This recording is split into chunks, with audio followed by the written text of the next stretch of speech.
What's going on here in the Beat Sessions? I'm your host, Mitchell Weary. It's Friday, April 15th, and what a Friday it has been. Coming at you kind of late with this one, but better late than never, and that's definitely the theme of the day, because there's only three words that matter, and they are Swedish House Mafia. They did it. Steve, Axel, and Sebastian, they finally released their first full-length studio album. It's entitled Paradise Again. Little shout out to Milton there. And this is a very interesting record. If you were expecting an album full of house music, you might be disappointed with this, or you might appreciate the eclectic nature of it. I'm really excited to see these songs worked into a live set, though, and very curious about the second go-around, because the first one, as we all know, was mind-blowing. These guys, for 5 years, dominated electronic dance music. They were phenomenal to watch, and it was even better to see them put out Don't You Worry, Child, and exit on top. I mean, that song was so successful that they had to book a whole new tour to meet the demand for it. Pretty wild. So I think there's a lot of potential for this second go around, and especially with the eclectic nature of this music. I've read some early criticisms, and I definitely feel some of them. This is a record that is far from perfect. The one that I'm definitely kind of agreeing with is that the runtime on this thing, it is a little long. It does feel a little bloated, but being in that it is their first record, I'm totally okay with it.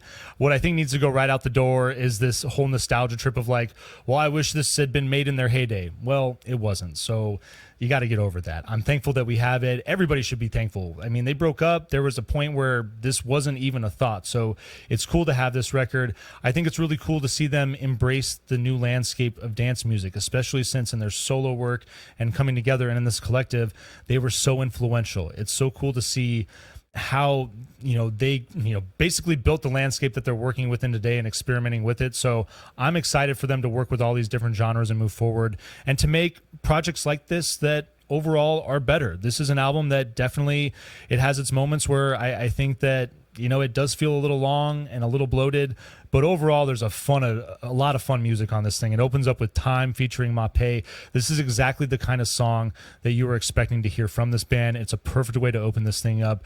Great vocal intro. I love the lyrics, and it hits in all the right ways. It's bright. I love when the beat kicks in. It's just a phenomenal song, and I'm looking forward to dancing to it all summer long. Heaven Takes You Home is your second song.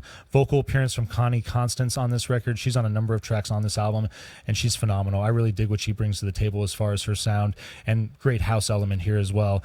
Jacob's Note is your third track. This is a piano interlude, and this builds right into Moth to a Flame, which is your fourth track featuring The Weeknd, and this is where things start to change a little bit. We definitely get more of that sound that The Weeknd is working with these days, that new wave 80s feel, a little bit of disco, funk, soul.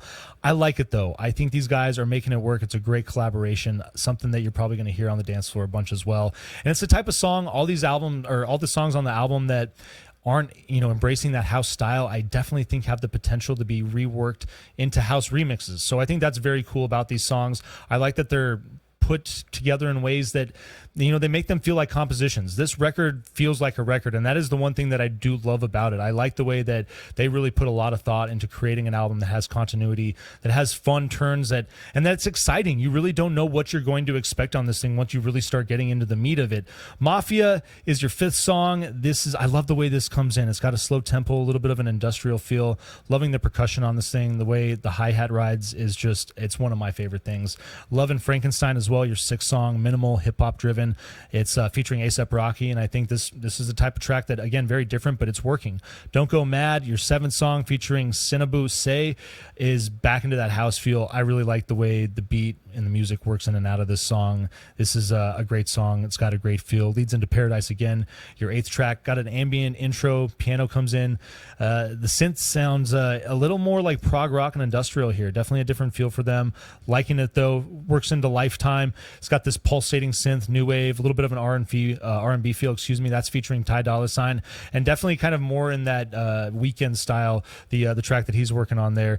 Calling On, is your 10th track. Back to that house feel. It's got a great vocal. Really love the similar build. That's Connie on that track there, and it's got a similar feel to Don't Go Mad. It's a great track, working nicely as far as the continuity on the record. Home is your 11th track. Piano intro is deceptive. Not quite sure where this is going to go until the beat hits. It transitions into funk towards the end. Very interesting song, a little more experimental, like what they're working with there. It Gets Better is your 12th track. Thick beat, fun instrumentation. Leads into your 13th track, Red Light. This song, it's got a sample of Roxanne from the Police. It's a pretty cool song. It's got this sick pulsating synth. Excuse me. I like the Roxanne sample in that. It made me smile a little bit when I heard that. I wasn't expecting it. Can You Feel It is your 14th track. Love the percussion in the intro. Builds into I just love the way that builds into this thick beat that drops. Marvelous track. 1930, your 15th song. Solid 2-minute banger. Into another minute. This ambient electro pop penultimate track that really just captures the adventurous nature of this record. I feel I'm digging what's going on. Last track, For You, gentle ambient, closes this thing out. And these tracks that, again, like I said, that aren't embracing that full-on house style that these guys are so well known for, had that potential to be reworked. And I think this is a fun project that it shows a lot of potential for the new direction that these guys are headed in. So while I have my fair share of criticisms, I'm definitely going to vinyl please this thing.